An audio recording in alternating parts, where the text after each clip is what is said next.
दोस्तों तो आजना विडियो में આપણે ધોરણ 3 पर्यावरण વિષયની ફેબ્રુઆરી 2026 ની 40 ગુણની ત્રિમાસિક કસોટીનું સંપૂર્ણ પેપર સોલ્યુશન જોવાના છીએ। માટે વિડિયો પૂરો જોજો, વિડિયોને લાઈક કરજો, તમારા બધા મિત્રો સાથે શેર કરજો। તો ચાલો શરૂ કરીએ આજનો વિડિયો।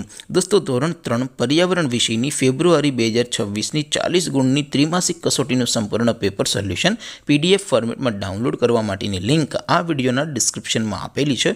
તેના પર ક્લિક કરીને તમે ક્વેશ્ચન પેપરની અને તેના સંપૂર્ણ પેપર સોલ્યુશનની એમ બંને પીડીએફને સૌથી પહેલાં ડાઉનલોડ કરી શકો છો। અથવા તો દોસ્તો પેપર સોલ્યુશનની પીડીએફ ડાઉનલોડ કરવા માટે તમારે ગૂગલ ઉપર સર્ચ કરવાનું છે www.mygkguru.in। આ વેબસાઇટ તમે સર્ચ કરશો એટલે જે પહેલી લિંક આવશે એના ઉપર તમારે ક્લિક કરવાનું છે। જેવું ક્લિક કરશો એટલે સોલ્યુશન માટેની mygkguru.in આ વેબસાઇટ ઓપન થઈ જશે। વેબસાઇટ ઓપન થયા પછી તમે સ્ક્રોલ કરીને થોડાક નીચે જશો તો ત્યાં તમને ત્રિમાસિક કસોટીના સોલ્યુશન માટેના ધોરણ વાઇઝ લીલા રંગના બોક્સ જોવા મળશે। દોસ્તો અહીંથી તમે કોઈ પણ ધોરણની બધા જ વિષયોની ત્રિમાસિક કસોટીના ક્વેશ્ચન પેપર અને તેના સંપૂર્ણ પેપર સોલ્યુશનની પીડીએફને સૌથી પહેલાં ડાઉનલોડ કરી શકો છો। જેમ કે દોસ્તો અત્યારે હું ધોરણ 3 માટે ધોરણ 3 વાળા પહેલા બોક્સ ઉપર ક્લિક કરીશ। જેવું ક્લિક કરશો એટલે નવું પેજ ઓપન થશે। નવું પેજ ઓપન થાય એમાં તમે સ્ક્રોલ કરીને થોડાક નીચે જશો તો ત્યાં તમને ધોરણ 3 પેપર સોલ્યુશન 2026નું એક બોક્સ જોવા મળશે।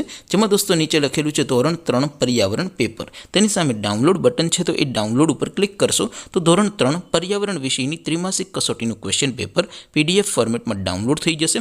તેની નીચે લખેલું છે ધોરણ 3 પર્યાવરણ સોલ્યુશન।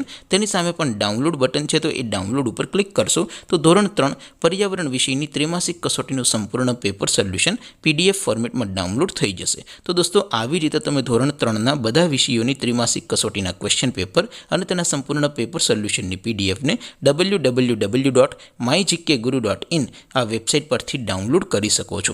તેમ છતાં કોઈ ક્વેરી હોય, કોઈ પ્રશ્ન ન સમજાતો હોય તો નીચે કોમેન્ટ કરીને પૂછી શકો છો। અધરવાઇઝ આપણે નવા વિડીયોમાં મળીશું, ત્યાં સુધી રજા આપો। આવજો દોસ્તો, જય હિન્દ, વંદે માતરમ।